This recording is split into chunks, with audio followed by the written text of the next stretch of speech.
She did her PhD on the history of indigenous pharmaceutical companies of colonial Calcutta.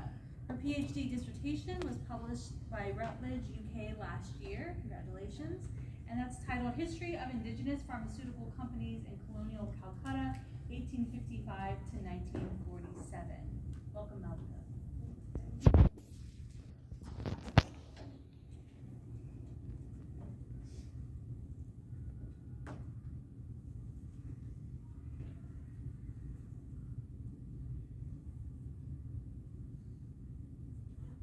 Good morning, everybody, and respected chairperson and all the distinguished dignitaries present here today. I am convey my heartfelt gratitude to the organizers of SHMS for providing me this opportunity to speak a few words before you. However, the title of my presentation is Indigenous Pharmaceuticals in Colonial Calcutta during Second World War, case of Base Medical Stores Private Limited.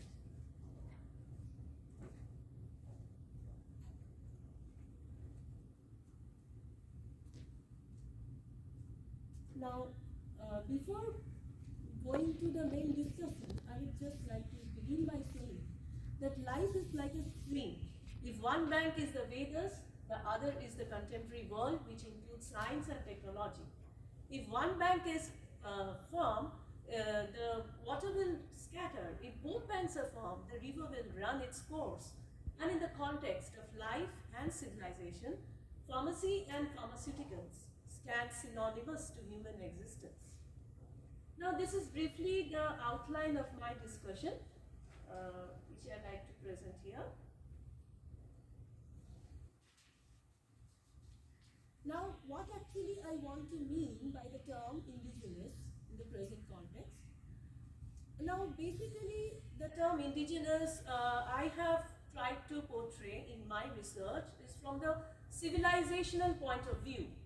Now, here I'm using the term indigenous as a metaphor to present the traditional Indian culture and the contribution in preserving the Indian civilizational identity.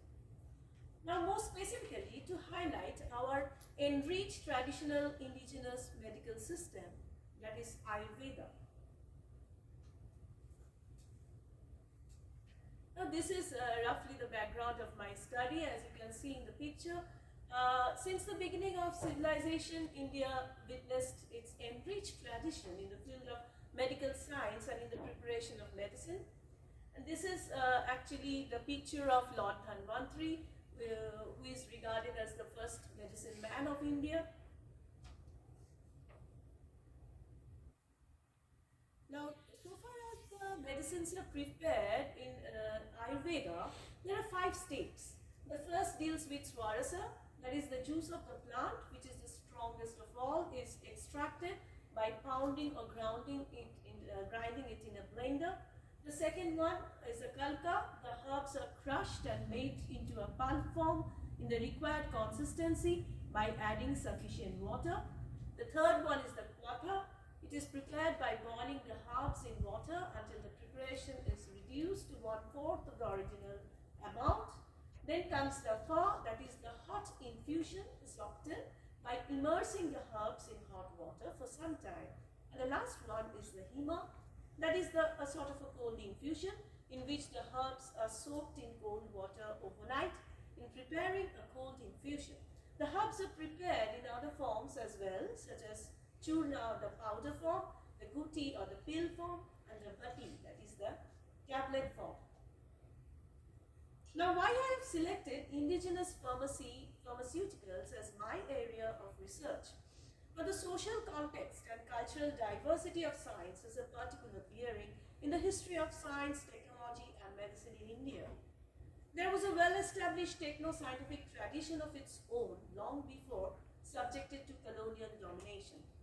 It is Ayurveda, that the most ancient Indian medical science, which attests the presence of medical personalities like Charaka, Susruta, Bhagavata, Sarangadhar, Madhav, and Bhava Prakash, who were not only medical men but also expert in preparing different types of medicines. Along with the development of different scientific traditions, development of alchemy and its preoccupation for human welfare was also an important footsteps in Indian scientific tradition. Studies on the history of science in India does not have much reflection in the realm of indigenous pharmaceuticals, and specifically this area is mournfully under-examined. Now here I have tried through a schematic diagram to show how and why indigenous pharmaceuticals were developed. Now, so far as the public health is concerned, during the Second World War in Calcutta, at the beginning of World War II in September 1939, India was immersed deeply into the struggle for independence. The capital of the Raj had shifted to Delhi, but Calcutta was a thriving metropolis of just under 3 billion people, and commercially, culturally, and politically, one of India's two major urban centers.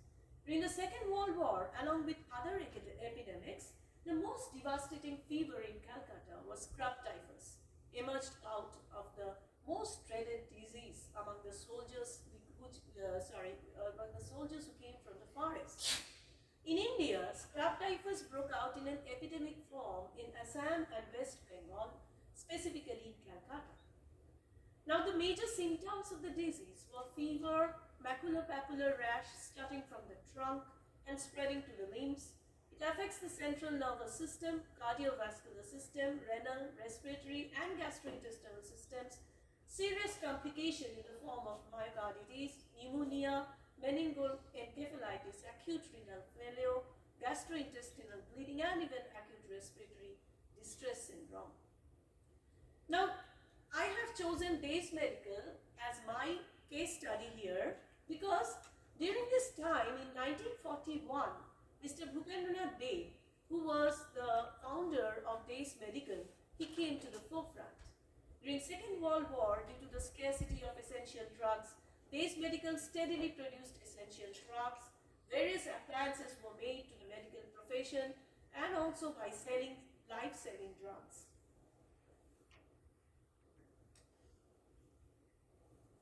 Now, the developmental stage of Days Medical, along with Bhupendranath Dey, the founder, his brother also joined hands with him in 1943 and created and during that time, a socio-political consciousness was also created about the company.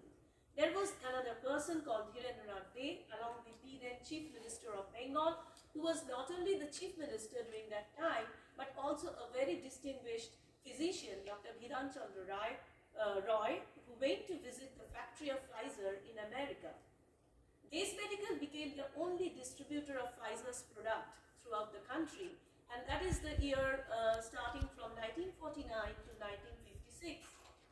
Pfizer's miracle drug that was called terramycin was very important for typhoid. Now, currently, Days Medical had 3 factories at Kolkata, one at Allahabad, another at Uttar Pradesh. Nowadays, this company is producing different important categories of medicines, antibiotics, vitamins, analgesics, and this company has 3 branches. One deals with Ayurvedic medicine, the other is the modern medicine, and also the cosmetics. The company has separate Ayurvedic units. This indigenous pharmaceutical is considered as a national pride. Now, some important Ayurvedic products that this Days Medical is still producing, the first one is Livina. The herbals used here is ginger, cardamom, clove, turmeric, cinnamon, black pepper, fenugreek, and the therapy area is GI and alimentary. Trashina, and that is an antioxidant. Another is the eye tone, or the one kind of eye drop they are producing as the product. Another is the Harbodil, which is used for cough and cold.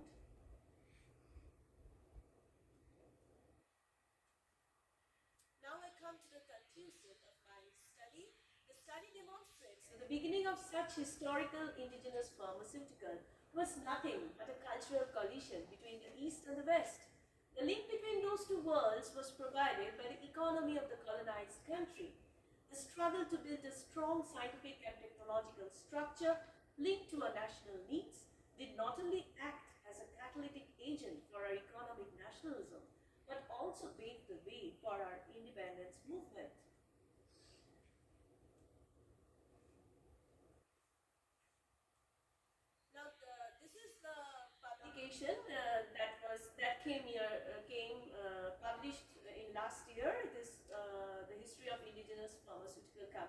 colonial Calcutta, and this is the first work in India, so no work has been done so far. And this is my future vision, that is making medicines, a history of pharmaceuticals in India and United States, 1849 to 1900, and I have already been started my postdoctoral research in this area. And research will aim to understand the origin and historical developmental consequences, demonstrating how socio-historical and socio-political contexts converge, leading to the emergence of pharmaceutical industry both in India and US. My future research will be a new kind of historiography to understand the developmental discourse of pharmaceuticals under the shadow of scientific impetus, colonial hegemonization, and economic nationalism. Thank you all for your patience.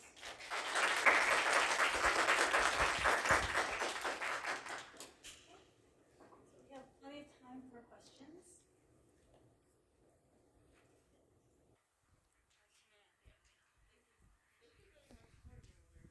Presentation. It was very interesting. I have a question that might be a little bit out of your period. So it's just curiosity. But I was learning last semester about the WHO's initiative to promote alternative and complementary medicine around the world. And Yeah. I was reading how they chose India as the headquarters for all of scientific research.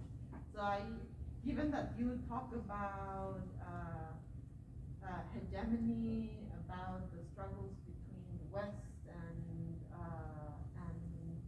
other cultures, do you think that the fact that India is now the headquarters represents kind of that struggle, or do you have any thoughts about it? I can tell you one thing, that during the COVID situation, India had struggled with the indigenous system. That is actually our Prime Minister, Narendra Modi. He is very much desirous to establish Ayush. Ayush means Ayurveda, Yoga, naturopathy, homeopathy, Unani. So all these 6 systems are prevalent in India till now. And during the COVID situation also, he has inspired us to invite, to go with the system, to not only to take medicines always, but with the natural way, how you can keep your body, how you can rejuvenate your body, how you can keep the immunity system active through the natural ingredients.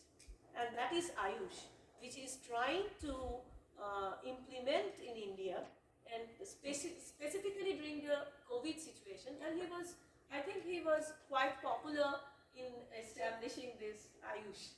And that is Ayurveda, Yoga, naturopathy, homeopathy, and Unani, all these 6 systems.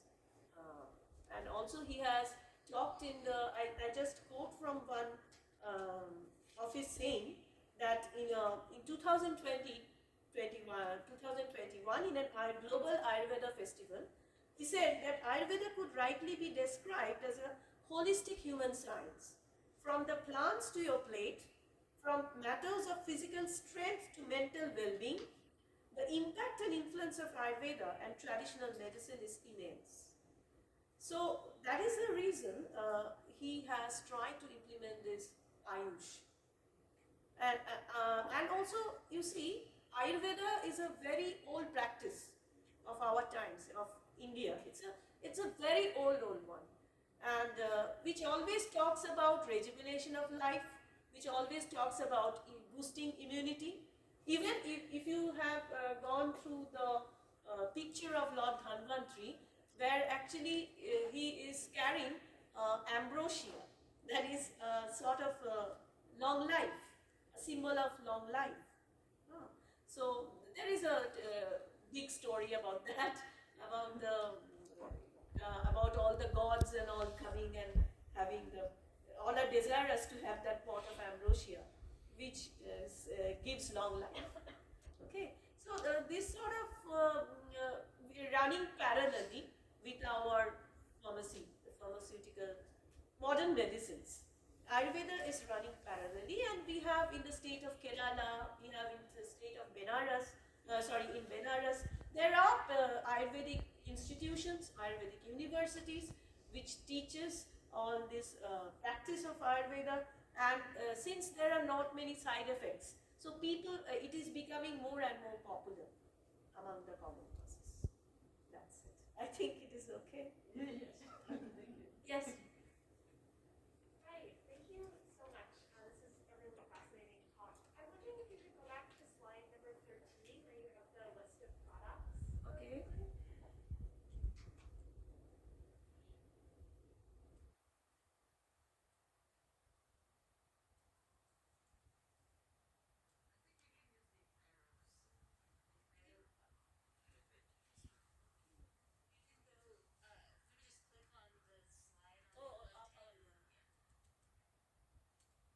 Yes, this one? Yes, thank you so much. For the product Tracina, I was really struck by the synthetic creation of things that look a lot like food, right? Watermelon, pomegranate, Yeah. grapes, legumes, and I think this is something that we see sort of writ large, which is this idea of the synthetic production of vitamins, of antioxidants, in an effort for capital to sort of constantly be looking for new marketplaces. So in these sorts of products and the products that you're researching, I'm wondering if you could tell us a little bit about what do marketing practices look like? What do advertisements look like? What are the strategies for sort of selling things that presumably look like food but are taking on these new, being refashioned in new kinds of ways in an effort to build markets both in Kolkata and then in India more broadly? Thank you. The main survival strategy that is of Days Medical is that they always keep the quality of the products. That is their main survival strategy, which is still going on till from 1941 itself. They are still running at the same pace, and the workers are very happy, employees are very happy, and the quality of the, they have not made any compromise with the quality of the products.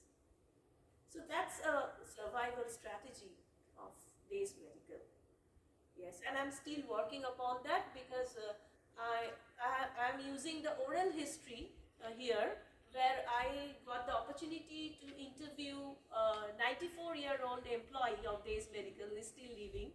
Yes, and so my work is just started.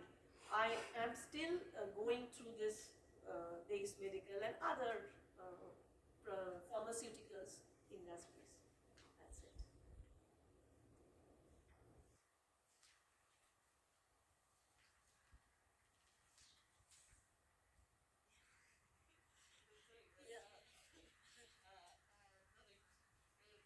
Have there been attempts to promote all of these products abroad? Abroad?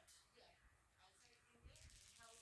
Yes, they are trying. Actually, the daughter of the managing director of Days Medical, she has done her PhD from California Institute of Technology and on biotechnology. She's a PhD, and her husband is also doing in the Wisconsin Madison. Yeah, and the managing director too is a very good scholar in the area. So I think they in future, when they are taking the strides after his father, after her father, maybe she will try to incorporate